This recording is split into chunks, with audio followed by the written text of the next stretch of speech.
Hey everyone! Today I'm going to be talking about applying for a working holiday visa for Japan.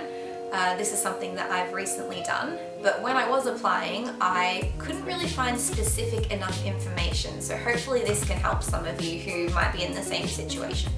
Massive disclaimer, I'm not saying that the way I did it is the way to do it, I'm just sharing my experience of how I applied and what I needed and what worked for me. There are a few requirements that you have to meet in order to obtain this type of visa.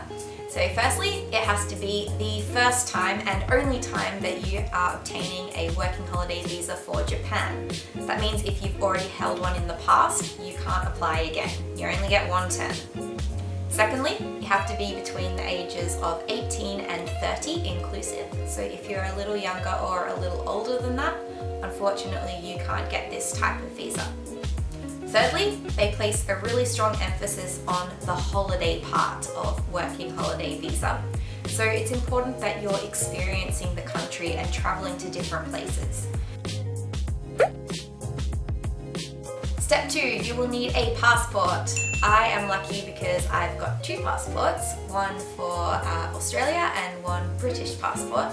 But I've decided to go with the Australian passport to apply for this visa because I'm currently living in Melbourne and it's easier to get to the embassy just down the road rather than having to travel all the way to London to their embassy. This passport shows that I'm a little bit obsessed with the country and maybe need to broaden my horizons and go somewhere else. It's not gonna happen. Make sure your passport is valid, that's really important. Next thing you will need is the visa application form, which you can just download from the website of the embassy in your country. I found this one quite straightforward to fill out, although you do need to have a guarantor, is what they call it, which I think needs to be somebody in Japan. You also have to attach a photo of yourself to this form, and they're very specific in saying that you have to attach it with glue. No sticky tape, no staples, no chewing gum, just glue. If you are like me and for some strange reason do not own glue, in the Melbourne embassy they had little glue sticks and scissors and things that you could use. So I had no idea what kind of photograph to put on my form, and being a photographer, this was the one thing that I kind of obsessed over. Or is it going to be the right size? Is it the right resolution? Is the lighting correct? Is that what they want it to look like? I had no idea. So in the end I went to Officeworks and I printed about 10 different photographs of me so that if the person at the counter was like, oh, not sure about that photo, that's not acceptable for us, I could whip out another one and go, how about this, how about this? It turned out they did not care at all. So the photo I went with was this one. It's obviously not a passport photograph, it is just a photo of me taken against a plain background, and to be honest it's going to be this big on your passport anyway, so I don't think they matter as long as it kind of looks like you.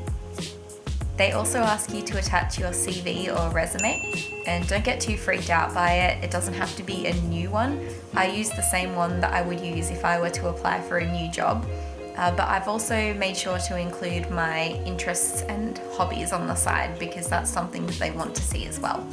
Don't get too overwhelmed with this requirement, they just need a simple CV. Next item of importance is an outline of your planned activities whilst in Japan. Now this one confused me a little bit because you had to fill in your location and the activities you plan to do there, but there was only 6 boxes, so 1st, 2nd, 3rd, 4th, 5th and 6th month.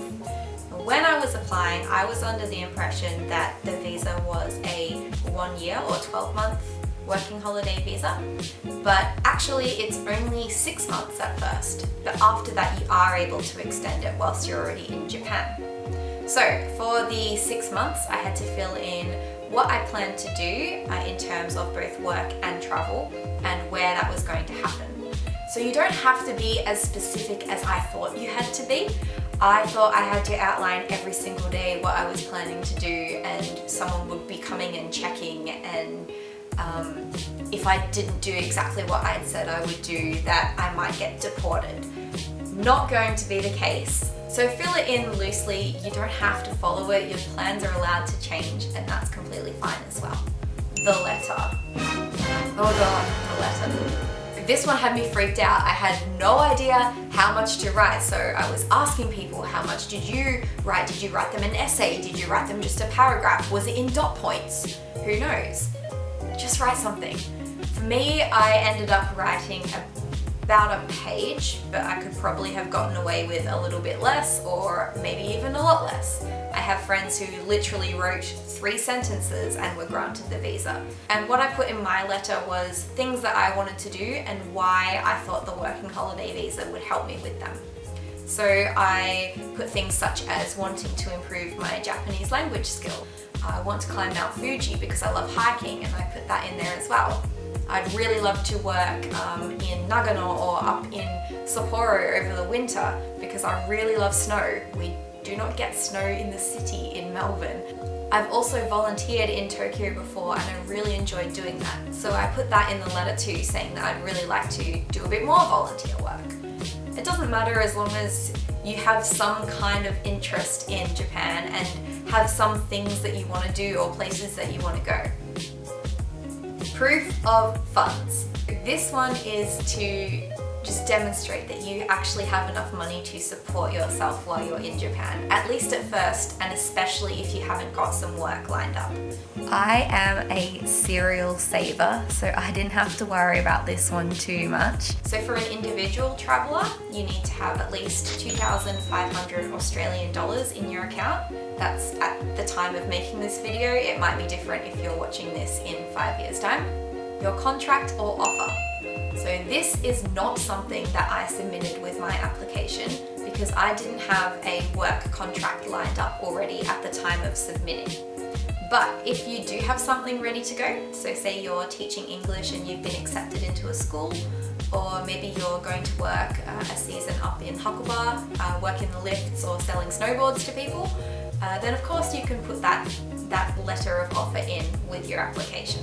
If you haven't got it yet, it's not that important. It's just saying, hey, if you've got it, please show us. One important thing is to make sure you print everything. So you'll have to print your application form, your letter of intent, your CV, your bank statements, anything that's to do with employment that you've already got lined up. All of it has to be printed and handed in person with your valid passport. It pained me to see how much paper I had to use, but use recycled.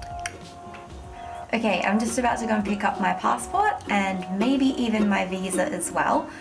They say you can pick up your passport after 1 week, which it's been, but I'm not sure if you get the visa at the same time if you're even successful, or if they're separate, so I guess we'll go and find out.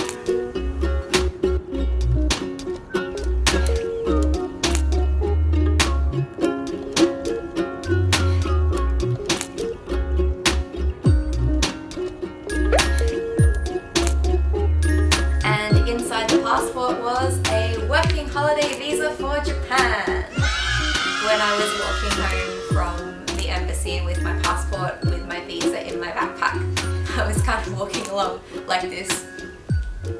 I thought that in the week you could just come and pick the passport up and then they would still be deciding whether or not you'd be granted the visa. But actually the processing time is only 1 week, so super fast.